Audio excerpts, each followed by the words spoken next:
Welcome to the Becoming Superhuman podcast, where we interview extraordinary people to bring you the skills and strategies to overcome the impossible. And now, here's your host, Jonathan Levy. This episode is brought to you by Organifi. You guys, one of the only things that every nutritional expert that we've had on the show seems to actually agree on is that we all need to eat more vegetables, eat more greens, eat organic, cut out all the processed junk. Well, who has the time, right? Who has the time to go out, do the shopping, make the salads, make the juices, make the smoothies? And that's what I love so much about Organifi. Their product is an all-organic green juice. It has all of the nutrients that you need. It tastes absolutely amazing, and it's made by wonderful people who I consider to be personal friends. And as listeners of this show, you guys can actually save 20% on your first order. And all you have to do is go to Organifi.com. That's ORGANIFI.com and use the coupon code SUPERHUMAN at checkout.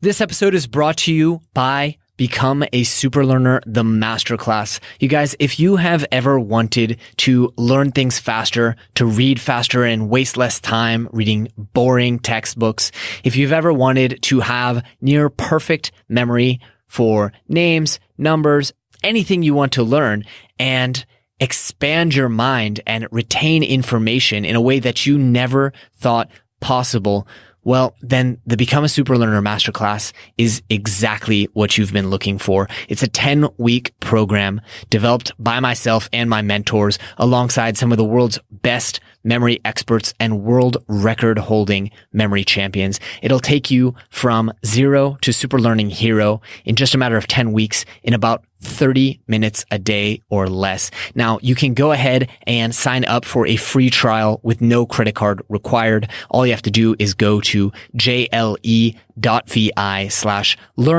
And if you choose to pick up the full course, you will also get an incredible discount for listeners of this podcast only. So please make sure to check it out and support the show. And on to today's episode.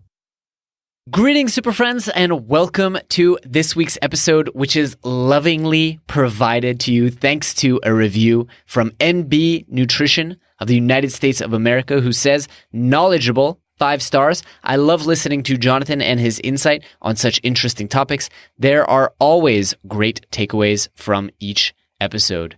Thank you so very much, NB Nutrition. I really appreciate that. And today's episode is dedicated to you and your amazing review. So let's get right to it. Today we are joined by Daniel Thomas Hind. He is a transformational coach and the founder of Evolution Eat. He's a nutrition coach specializing in helping individuals create breakthroughs in their lives around their relationships with food. You know, I discovered a lot of really interesting things about Daniel throughout this episode, and we completely hit it off. We talked about food and nutrition. We talked about psychology. We talked about habits, and we talked about how to game all of it to win your way day by day to better health. From there, we talked about all kinds of hacks and different ways that Daniel etches out the best performance in himself and in his business. So I think you guys are really going to enjoy this episode. I have to say, I'm doing it at 8 o'clock on the equivalent of a Friday night here, and I'm still saying I had so much fun. I really enjoyed this episode, and I think you guys will too. So without any further ado, my new super friend, Mr. Daniel Thomas Hind.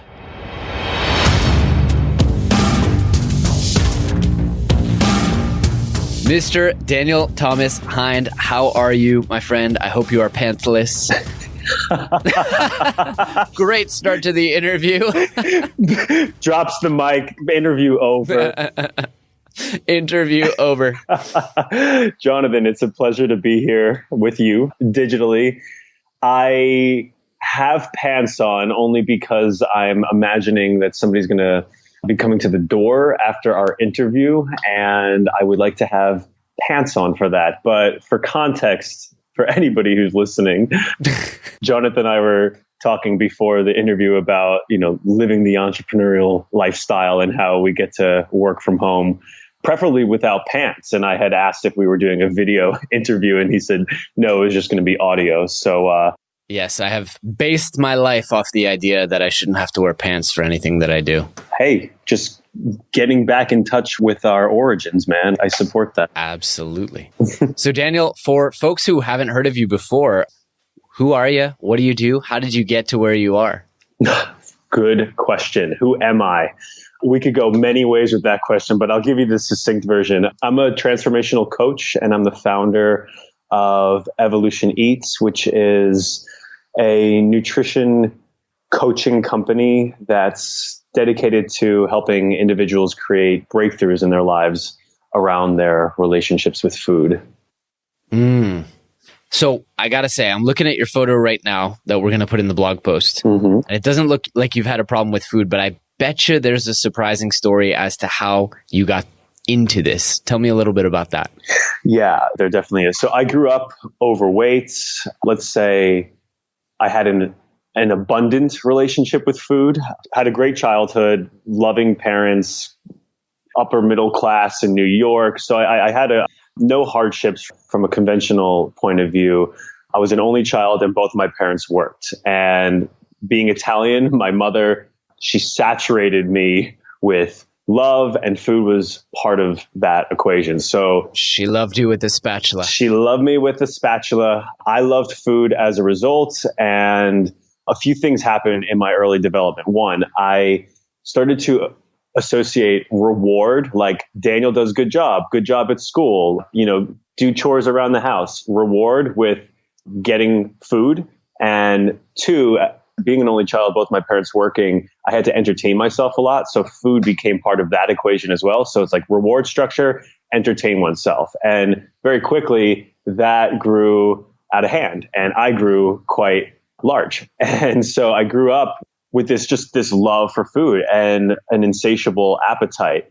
So even later on in my life, when I cleaned up my diet, and we can talk about that a little bit, when I cleaned up my diet and lost a bunch of weight, the same issues from childhood kept showing up, like thinking intensely about food throughout the day, using it as a way to cope, to displace loneliness or boredom, to reward myself in lavish ways, not necessarily like self-loving ways.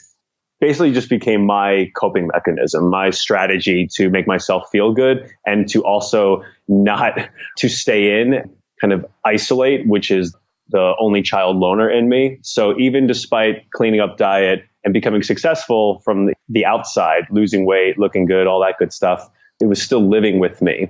That's what I work with my clients around. It's not just about cleaning up your diet, but it's actually getting to the core of your relationship with food, because you can lose a bunch of weight and go on a diet and be successful. But what does it mean to live from that place? And what do we need to clear up in order to live from that place forever, so that you always have control and that your diet and things that you do in life are expressions of yourself? Mm-hmm. Mm-hmm. I really like that. I identified a lot with the only child loner, because I shame myself for it. Mm-hmm. But I also was an only child, and I grew to really love loneliness, really. And I think, we all I have this quote that I love to tell people, which is, every parent, no matter how good they are, they screw you up. Like, even if their only fault was that they couldn't have another kid, that screws you up, Yeah. And so they loved you too much because you were the only child.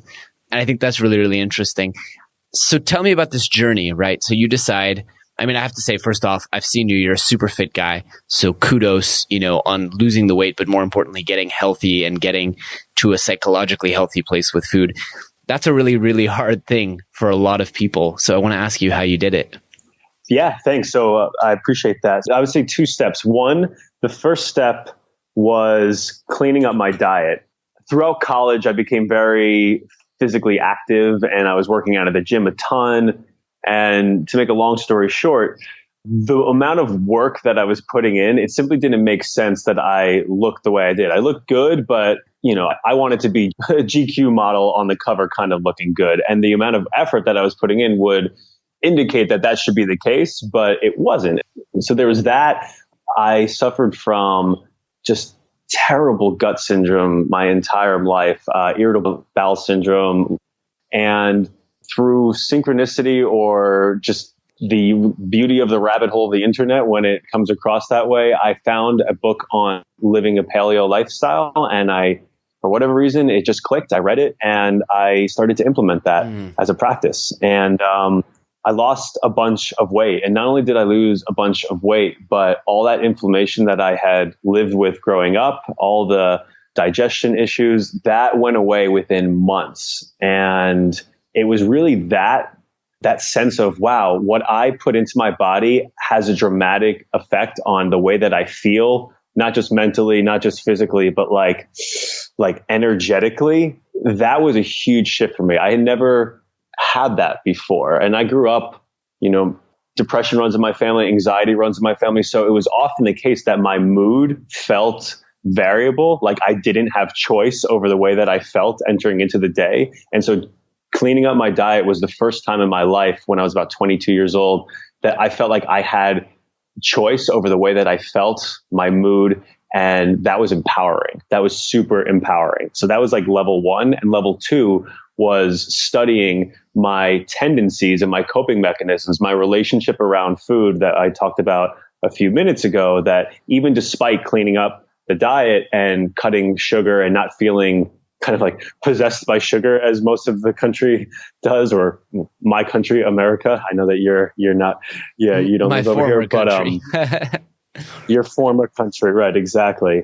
Even despite that, those old, deeply ingrained mechanisms would pop up, patterns would pop up. And so I started to study that, kind of just looking at myself without judgment and studying that. And then, simultaneously, people were asking me to coach them, which started at the base level of like, help me lose weight, which I was like, okay, fine. But then because of the study that I was doing on myself, my work became far deeper and far more below the hood than just losing weight. And so my coaching clients, my working on myself, and it just became, my own approach to living this way. Wow.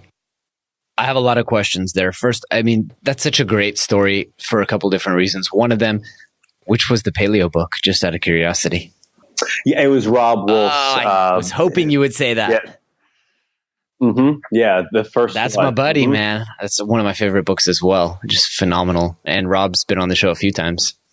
Oh, cool. Yeah, he's fantastic. And that book changed my life. So I could give him a hug and say, thank you for changing the course of my life and my business. I wouldn't have ever had this business if not for that book, to be quite honest.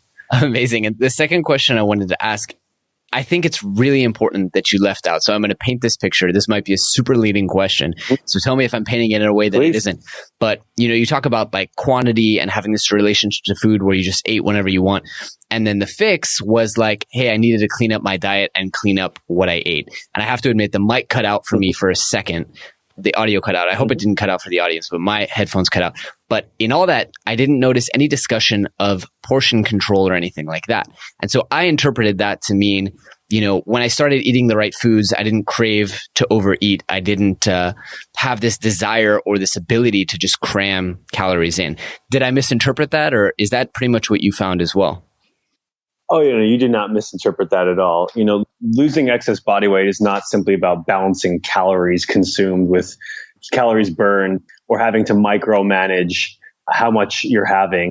I like to call this whole process metabolic efficiency or metabolic flexibility, which is just fancy ways of saying that you can reprogram your genes to burn fat and ketones instead of sugar as your primary fuel source. And by doing that, you basically optimize your appetite and satiety hormones so that you aren't craving food all the time, aren't craving sugar, right? You're just tapping into your fat stores for energy, which allows you to intuitively determine, oh, I'm hungry, time to eat. Or I'm not hungry, I don't need to eat quite yet. And so that's the sort of work that I do with my clients, which is training what living intuitively means. And the first level of this, of course, is getting in touch with your body's needs by optimizing your diet and starting from that point. there are layers beyond that as well. But that's the baseline. That's awesome. I think you and I are going to be super good buddies because I also have taken this template and it's really incredible for me. And, people around me have started coming to me for this kind of advice. And inevitably, it's always like, well, there's your problem. It's the croissant that you eat for breakfast every morning. That's why your stomach hurts, Yeah. Tell me a little bit about some of the people that you've worked with and the journey, because I know, Rob has taken this stance more recently that it's like paleo is the starting point. But as he got out and did the kind of work that you're doing now, he's kind of discovered that, hey, a one size fits all is not it. So tell me what you found in working with clients. And I think it's interesting to discuss with you, in addition to discuss with Rob, because you're dealing with the emotional aspect of it that Rob kind of barely touches on. So what kind of stuff is coming up for people? And, how does it need to be adapted? How is it that paleo is or is not a one size fits all for people? Yeah, it's a great question. So most people know what's healthy for them, and you don't really need another diet guy on the internet to tell you what to eat. So whether you have or haven't gone paleo or cleaned up your diet or whatever that means to you, I don't believe in a one size fits all approach. I believe in helping people create a relationship with food that's meaningful to them. So for somebody, they might have very real reasons for why being a vegan or a vegetarian is important to them. And I can support them in that so long as they're purposeful and they're intentional with that. I don't personally believe in that, and I would have research to back that up, but that's totally okay. So coming from a place of you generally have a sense of what's healthy and what's not. What keeps happening is that all these other problems regarding diet and full adoption keep showing up. So when it comes to emotional eating, stress eating, and all kinds of habitual overeating or undereating, you can't just give somebody a diet and say, here, good luck. Right. There's a lot more going on under the hood that influences our decision making. And there's a key distinction between somebody trying a new diet for a few months and then fully adopting that lifestyle as a way of being. So that's where I nerd out on. That's what I'm here to uncover, and that's what I teach. And I call it a counterintuitive approach to weight loss and lifestyle design because I focus mostly on mindset and habits. And the central tenet of everything that I teach and coach and write about is that eating healthily, living healthily is a skill that you develop, not a goal that you accomplish. And this is where typical weight loss and dieting schemes get it all wrong, and what the paleo culture doesn't typically talk about on the surface. It's a skill that you develop over time. It's not a goal that you accomplish, meaning it's not like a goal implies that you get to a point and then there's a finish line, right? But living from this place is living from this place, which implies forever, right? So it's a way of being versus a goal that you just kind of finish and then, go on to the rest of your life. No, this is the rest of your life. So what does that mean? Well, it has to be, if that's the truth, then it's a skill that you're developing over time. Just like if somebody were to learn how to play the piano, for example, right? You keep practicing, and the people who get really good, who make piano their life's pursuit and are performing in front of audiences, are the people who fall in love with the practice, right? The key distinction between somebody becoming a grandmaster and somebody not is that they actually fall in love with the practice and they show up every day in support of that practice, which with eating well, living well, means showing up for yourself. I really love that distinction. Daniel, I want to ask you this. I think there's a likelihood that a lot of people are sitting at home and going, well, that sucks for them. Or, well, I feel so sorry for those people. Not realizing, if they look down, they probably have an unhealthy relationship with food. And so I want to ask this question, which is, if someone is underweight or overweight, do they necessarily have an unhealthy relationship to food? Or is it, how much can people blame genetics or lifestyle? And how much of this is actual emotional, psychological stuff that people need to do the work with? Yeah. Okay. Great question. So if you're over or underweight, it doesn't imply that you have an unhealthy relationship with food.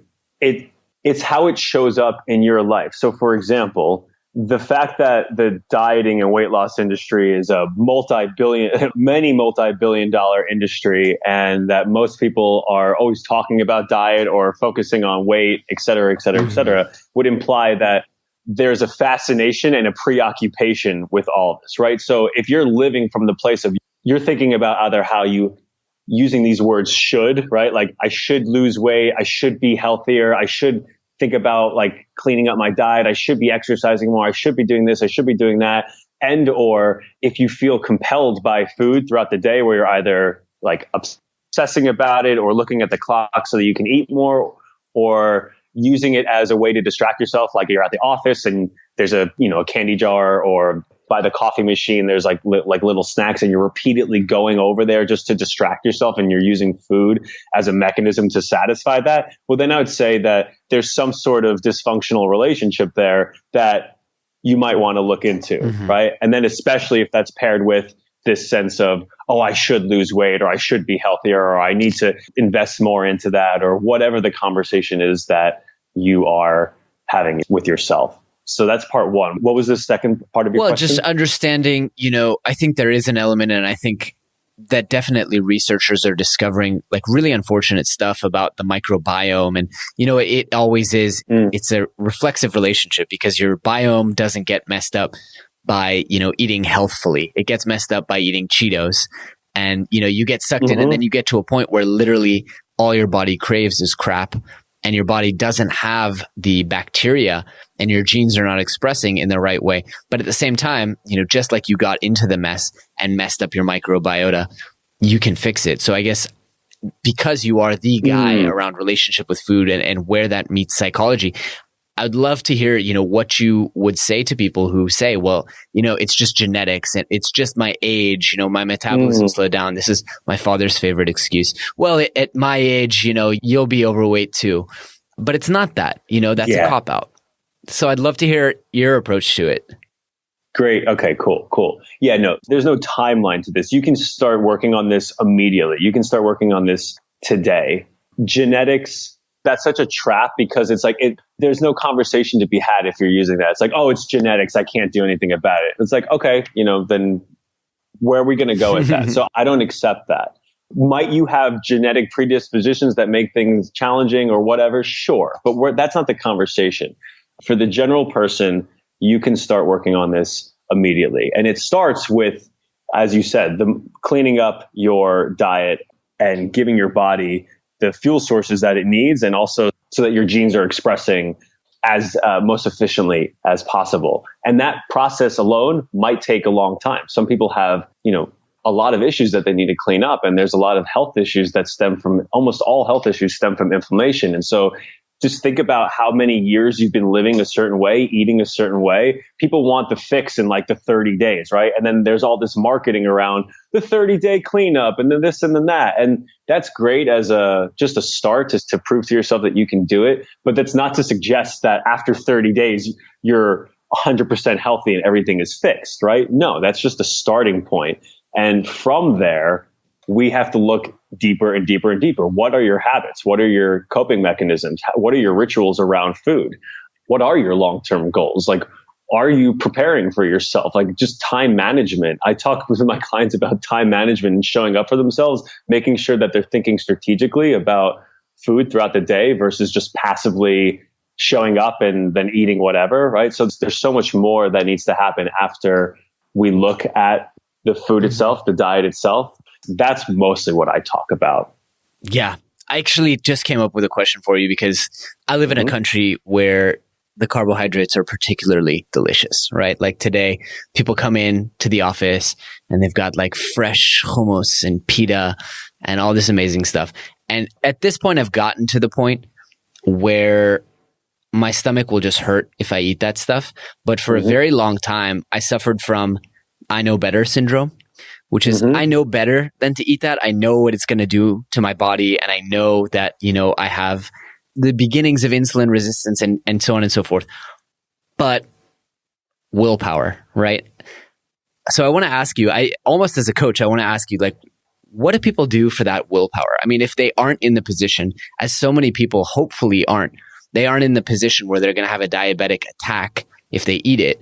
And maybe they're not, celiacs on the other side of the spectrum where they're going to get physically sick, but they know better. So where does the willpower element come in when the kind of repercussions are not immediately clear? You're talking years down the line. Okay, cool. Yeah. Well, so I talk a lot about habit formation, and habits are really the heart and soul of my work and being successful at just about anything that you do. So rather than relying on willpower that has little to do with dieting and nothing to do with success, I instead focus on identifying a compilation of simple behaviors that support you, what I call daily anchors, and then training them over and over and over again, which eliminates decision-making fatigue and establishes a daily rhythm of healthy actions that no matter how you're feeling or what you might want to do in the moment itself, support you over time and necessarily change you. And so let me make that real. Focusing on lead measures versus lag measures. So willpower, most people would say, God, I just need to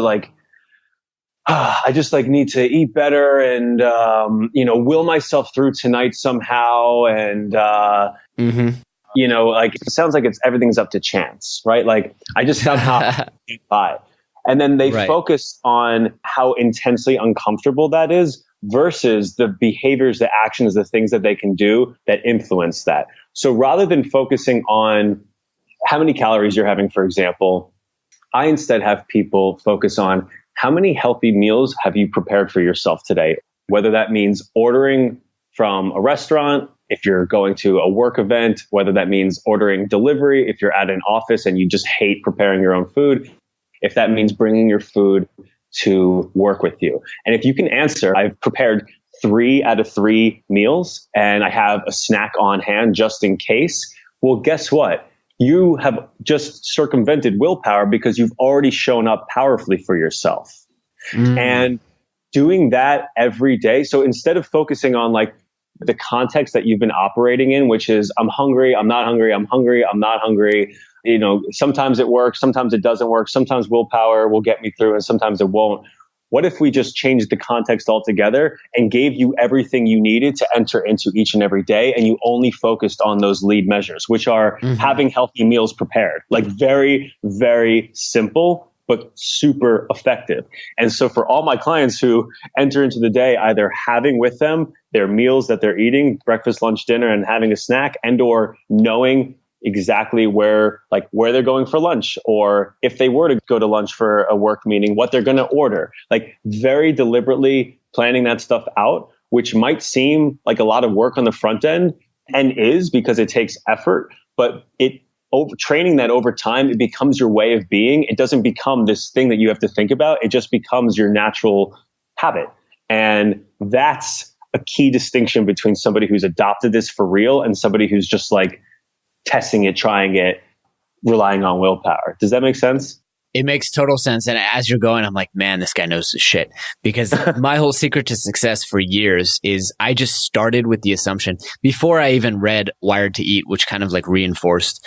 But I started with the assumption, which I now know is kind of wrong. I'll explain. But, my assumption was I'm weak. I have really, really shitty willpower. So just don't get into those situations. Just don't have the ice cream in the freezer.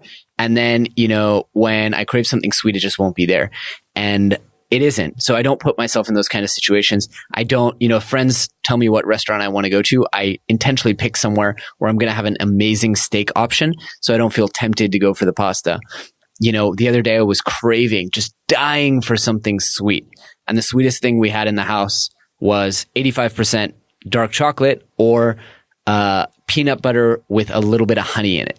I was like, God, it's a little bit sad, but at the same time, it was amazing because I wasn't going to go downstairs and go to the store. And I later learned that, it's not so much my fault because we're not wired to be able to deal with the temptation of the hyperpalatable foods that are around us. But it's exactly like you said.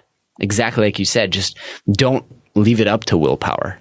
Yeah. I mean, I love what you just said there, which is you looked in the cupboards, you were craving something, which is allowed, by the way. I'm not judging anybody forever. We're humans and we're dealing with so many distractions and stimulations and endless bombardment of distractions and stuff coming at us, which is hyper stressful. None of our ancestors ever lived in anything close to these sort of conditions. We are constantly stressing ourselves out, whether we mean for it or not. And so it's natural that you're going to have like cravings for things, because your body it's not just about how much have I exercised today. There's all this stress that you're dealing with and managing on a daily basis. So it's cool that you have cravings. Great. Now it gets dangerous when you also have a cupboard full of like cookies and whatever, right? Because if it's there, it's likely that you're going to then eat it. I would, like I've been living this way for nearly 10 years now. I would eat it too. And there's no judgment in that, which is why I never come from a place of judging anybody for the work that we're doing. For being vulnerable and admitting that this is something that's important to you is like the most crucial step. And the way that I work with my clients is by making myself, well, there's a number of ways I work with my clients, but with my one-on-one private clients, I make myself super present in their lives by us being in communication on a daily basis. They're sending me photos of what they're eating, not so that I can judge them and tell them, oh, that's good, that's bad. It's not about that. It's about being vulnerable and saying, this is what's real. This is what's happening. This is me being honest with myself and then sharing that with another human being, which makes it far less intense of a personal experience and more just something that we can talk about now. And when it comes to food and having, whether it's a dysfunctional relationship with it or if it's just a moment of stressful eating, like you were just describing, you're craving something and you want something sweet. During those moments, doesn't it feel so like intensely intimate and personal? Like for me, I'll speak for my own sake. When those moments take over, it's like this primal overdrive where the world on the outside disappears and all I can focus on is satisfying that craving. And that is where, when you repeat that and train that over and over and over again, day after day, years after years after years, that's the sort of work that I'm here to help you rewire. And so during those moments, it's intensely personal. And with the way that I work, all I ask is that you make yourself vulnerable in those moments, and you, rather than give in to the intensity of it, to the intimacy of it, you share it with me, you share with somebody else, which gets you outside of that sense of overwhelm. Like, oh my God, I don't have choice over this. And actually you do have choice. And when you share it with somebody, it makes it an experience that we can now like address and talk about. And then I help people energetically just go somewhere else with it, like channel that energy elsewhere. It doesn't need to be the satisfaction, the craving doesn't have to be exercised through food. It can be exercised through something as simple as literally walking outside of your home and walking around the block for 2 minutes. I can't tell you how many times that little redirect has changed the course of somebody's night and therefore their week. Because so often people who are struggling with this, they'll let one night, like a binge night, for example, just get the best of them. And then the next day, that will set off a series of cascade events where it's like the next day they'll either try to make up for it and then they'll starve themselves for half of the day. And then by nighttime, it's the same thing. They're going to have these hugely intense cravings. They might end up binging. They might end up starving themselves. They might be successful with starving themselves, which is not being successful at all. And then the whole week becomes this sort of management of this thing that happened. And that's such an uncomfortable place to live from. Do you know what I mean? That's such an uncomfortable place to live from. And so going outside and going for a 2-minute walk around your block, that alone has saved so much time and energy and has given people so much opportunity to just like love themselves and accept that cravings are totally cool. It's how we manage them, how we deal with them, and that we have choice over it is really what the work is. This is awesome. I can feel the amount of healing that people in the audience are going to experience when they're like, dude, I'm okay. Like, I'm not this pathetic loser because I want cake. No, you're not. No, not at all. And as you said, Jonathan, think about all the foods that we crave and that are pushed at us culturally and that are marketed to us. They're super, super packed with fat and sugar, and nowhere. And we are hardwired to crave that stuff. Nowhere in nature can you find any edible substance that is both fat dense and sugar dense combined in one. The closest approximate is an avocado. That's the closest approximate. But that's not, you want to go, good luck eating like 20 avocados and going nuts on that. I think that it's unlikely that that would be the case. Sure. So evolutionarily, we're ingrained to crave energy. And so sugar gives us the short term and fat gives us the long term. And when you pair those two things together, it's like, I need that. And what isn't covered by that is covered by teams of chemists working on the latest, greatest flavor, which is going to be so freaking addictive. And let me tell you, these people are top of their class. You know, they are phenomenal chemists and they're phenomenal at what they do. And their work is exceptional. Yeah. It's masterpieces in forming addictive flavors.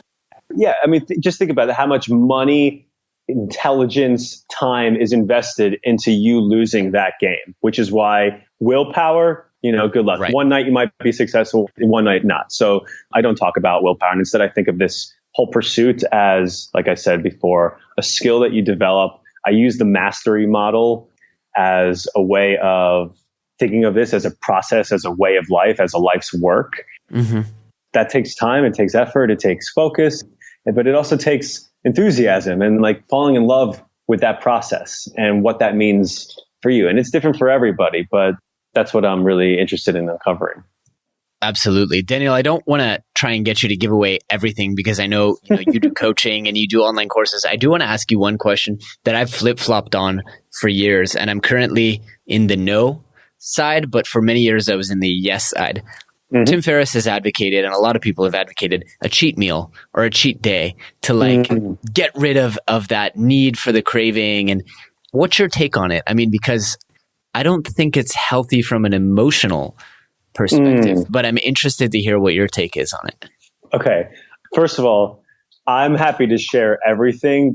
There's no great secret to all of this. It's simply just showing up for yourself and doing it, which is the hard work. Mm-hmm. So I'm happy to share all of my secrets, all of my tactics, all of the work that I do, because that's just the first level. Yes, it's important that you adopt that and you understand it, but then we have to actually show up for ourselves and do it. So happy to talk about all the ways in which I work in my method and so forth. And I'm going to give you a non-specific answer because it's truly dependent on what shows up for you with that idea. For some people I've worked with, allocating a night per week to just enjoy yourself and not be hyper-focused on this whole idea of being healthy, eating healthy, super healthy, which at the beginning can become overwhelming, right? So it depends on where you are along the process. For some people, when they're starting out, it can be a lot. And because it's so new and all these things are coming up, these stressors are coming up, people have been very successful saying, I'm going to have a night per week where I just get to not be focused on this right now. Mm-hmm. And I come back tomorrow and I feel great about the fact that I've kind of allocated all those cravings throughout the week and to that one night. Whereas other people, that one night can then set them up for all these weird mind games that play out for the next few days afterwards. So it's like they have the sugar again or whatever, and then they feel compelled by it because, I mean, it's addicting, it's a drug. So it really depends on your why it's important to you. If you're trying to overcome sugar addiction or like a sugar dependency, sugar fixation, then I would say this idea of a cheat meal is a farce because all you're doing is giving into your addiction. And that's like a scary word. But when it comes to sugar, it's real. We don't talk about it that way. So we'll use the word dependency instead. It's the same idea. Mm-hmm. Mm-hmm. So if that's true for you, it might not be the best course of action, but for somebody else, it might be really healthy so that they can manage all this and feel a sense of celebration. Because here's also the thing. Food is awesome and it's great to celebrate. I love celebrating with food. And if we look back throughout the history of mankind and culturally society, we do it quite a lot. So there's something there that's really important about celebrating. And it's the way that you show up to that. So if you're with a family and you're having this great big meal and it's something over which you relate and you commune, then great. That's fine. It's way different between that and creating that sort of night for yourself and staying home by yourself, ordering Uber Eats until 2 a.m, like McDonald's, Taco Bell, all this crap, right? So there's a big difference between what that means for you. The cheat meal, the word cheat, all right, I'm warming up into this answer. So now I've got it. It's like, the word cheat implies that you're cheating yourself. It's a horrible word, but we haven't I need to come up with a new word for that because we haven't culturally adopted something that expresses what the point of it is. The point of it is to really acknowledge yourself, to celebrate yourself, not to cheat anything. You're celebrating yourself. So having a meal that you're celebrating your relationships and the food is a part of that, and you don't necessarily want to micromanage what you are having at that meal, great.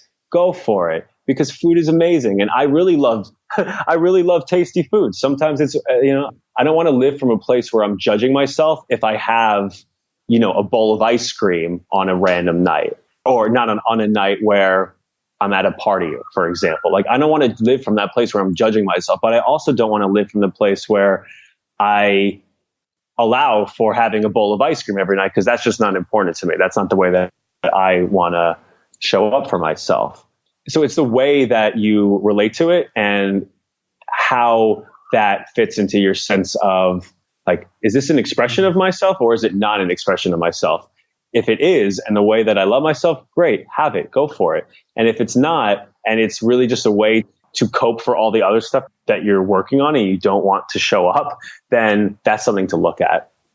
Wow. I think that's a really, really healthy approach. And it does show how individualized it is and how the same food can be different, actually. Yeah. In a different context. Daniel, I just realized we're running out of time, but I'm realizing we're probably going to talk many, many more times as the years go on. So I want to transition us into some semi-rapid fire questions. The first one being, what's a step that people can take right now? Homework for this week, if you will. Great. So the first step is to allow yourself to be imperfect. You're not going to be perfect with your diet, and that's fine. Good. So what does that mean? Well, if you're starting at ground zero, you're ready to show up into life with creating a new and healthy diet for yourself, start one meal at a time.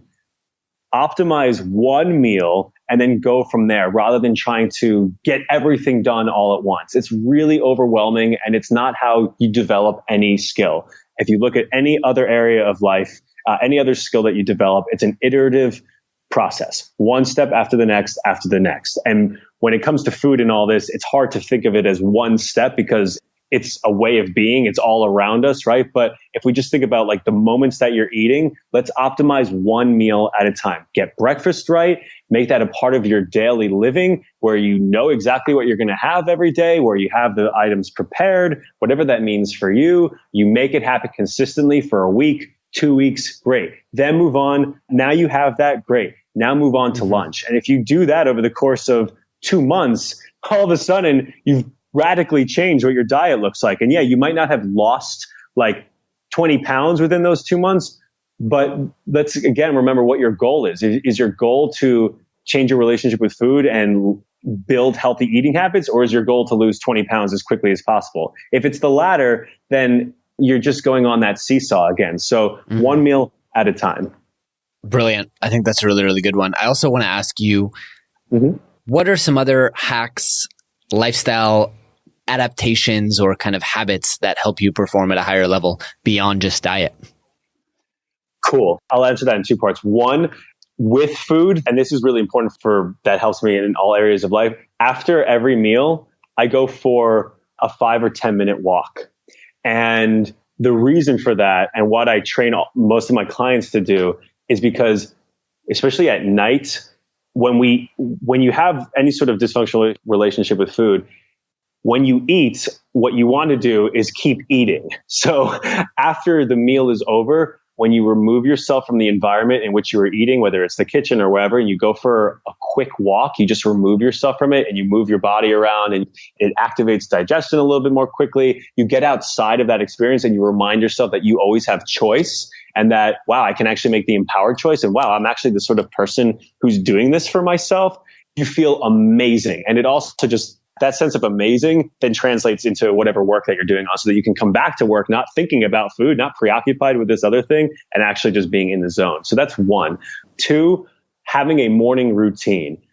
Do I have a moment to talk about my morning routine? Yeah, please. I love morning routines. Oh, okay. So I'll describe my morning routine, and let me just say right now, for anybody who's listening, it doesn't have to be as elaborate as mine, but this has changed my life, and it's why I focus on these sort of habits around food more than I ever talk about the food itself when I'm working with my clients and the way in which I teach. So I live in Santa Monica, California, and I have the privilege of living 2 blocks from the beach. And every morning I wake up at 4:45, which was a real challenge at first. I'm a night owl by nature, and I actually hired a coach to help me train into becoming a morning person.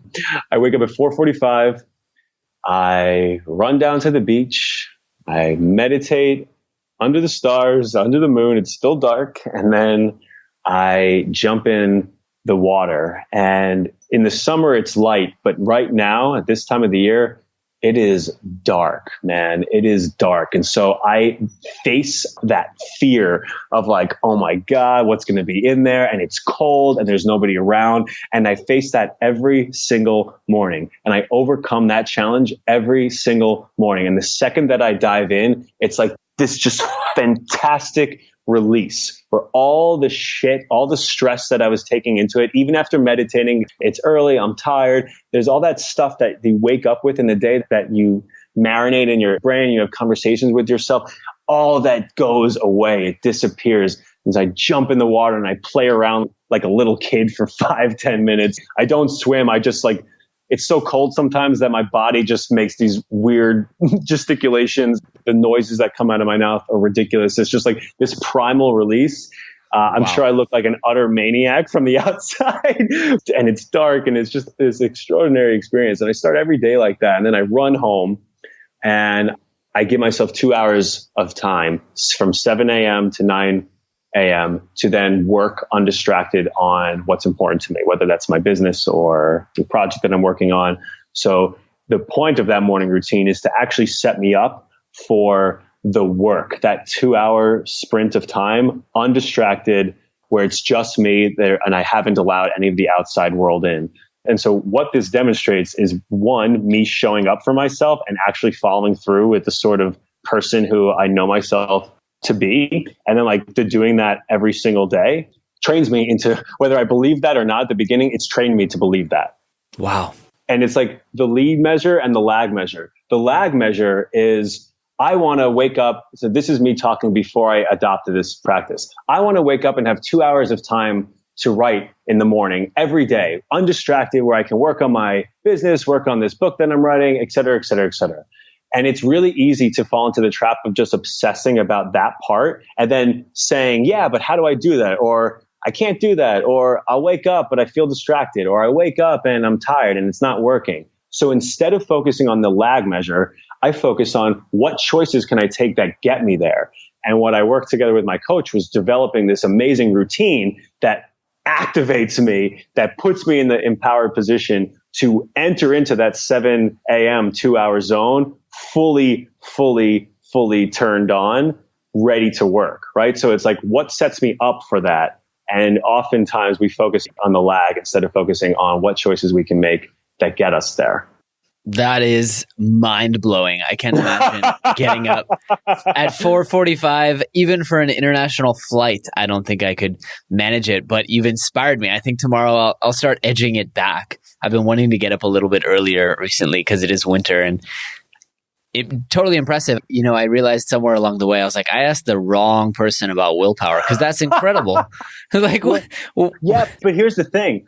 I'm not special at all. There's nothing special about this. But what I did was I made a few wise decisions. And investments, not just decisions, investments. I literally hired a coach. I pay somebody over $1,000 a month to help me wake up early. That's it. Day after day after day. So I'm giving money. We're talking about it. We're making choices in my life that support my waking up early, which really means going to bed earlier, which just takes time. It's uncomfortable. And then we did it in an iterative process where it was like, it started at 6 and then 5:45 and then 5:30 and then eventually down to 4:45, which is on that edge of like doable. And it's still uncomfortable, but that, you know, that keeps the challenge up. It's amazing. I'm not going to go down to 4:30. I have a lot of questions. First off, what time are you in bed? Yeah. Well, the ideal is that I'm in bed by 9:30, which implies that work is done and everything is done at 9. that doesn't always happen. Rare is it though that I get in bed after 10:30. It's somewhere between 9:30 and 10:30. And what I do is when I get in bed, I read fiction for, depending on what time it is, either 20 minutes or 2 seconds based on how exhausted I feel. Second question, is there a romantic partner who's suffering silently through this?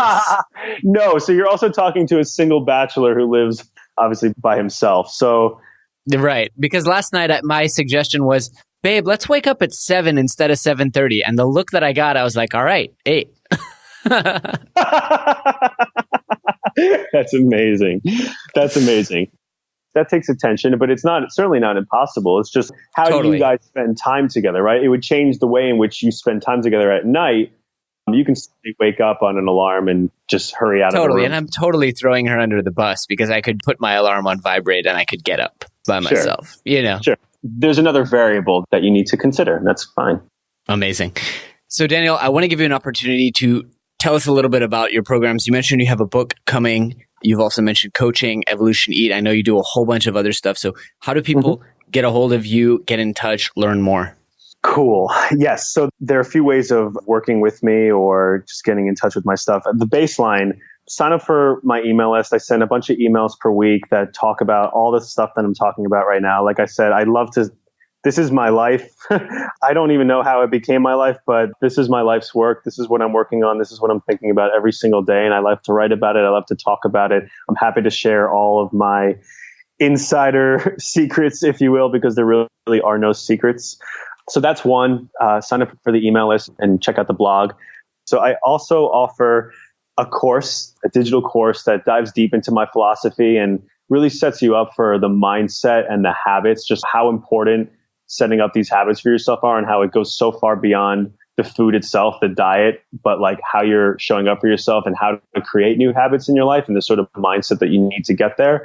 So that's the online course, which you can find on my website. I work intimately one-on-one with a number of select clients, but not too many because the work is deep and it's intensive. And if you're interested in that, you can email me at daniel@evolutioneat.com. And within the next month, I'm really excited about this. I am releasing this has been what my life's work is about, this 6-month transformational program that is going to be coaching, educational, community-based, and focused on iterative habit adoption. So if the goal is to live this way, to reform your relationship with food, to build a healthy relationship with food, to build healthy eating habits, and also lose weight and feel amazing and eat clean for the rest of your life, this is the program. And it focuses on one habit at a time, diet and lifestyle. So we're going to go from thinking of this from the diet perspective and lifestyle choices that you make for yourself. And we train one habit at a time while I also teach you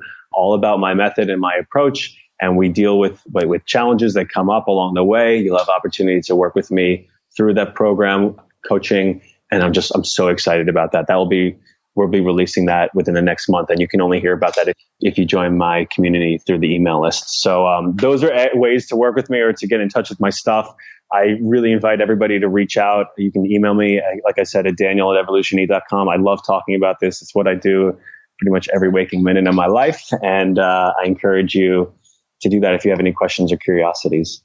Brilliant. So Daniel, I really want to thank you for your time and for your attention and for your sharing all your secrets. As you said, I'm sure we're going to talk again, but I want to ask you, for the audience's sake, if there's one big message that you hope they take away and carry with them for the rest of their lives, what would you hope for that to be? Slow down to speed up. It's a good one. It's a really good one and a good note to end on. Daniel, let's make sure to keep in touch. Again, I want to thank you for your time. And I guess we can wrap offline. Sounds great. Thank you so much, Jonathan, for having me on the show. I love your work. I love the show. I've been a listener for a while now. Oh, awesome. Some of my clients have also pointed you out. And you're doing great work in the world. And we really appreciate you. And it's an honor to be on today. Thank you, sir. The pleasure was all mine. Cool. Thanks, everybody. All right, super friends, that is all we have for you today, but I hope you guys really enjoyed the show, and I hope you learned a ton of actionable information, tips, advice that will help you go out there and overcome the impossible. If you've enjoyed the show, please take a moment to leave us a review on iTunes or Stitcher, or drop us a quick little note on the Twitter machine at GoSuperhuman. Also, if you have any ideas for anyone out there who you would love to see on the show, we always love to hear your recommendations. You can submit on our website, or you can just drop us an email and let us know. That's all for today, guys. Thanks for tuning in. Thanks for tuning in to the Becoming Superhuman podcast. For more great skills and strategies, or for links to any of the resources mentioned in this episode, visit www.becomingasuperhuman.com/podcast. We'll see you next time.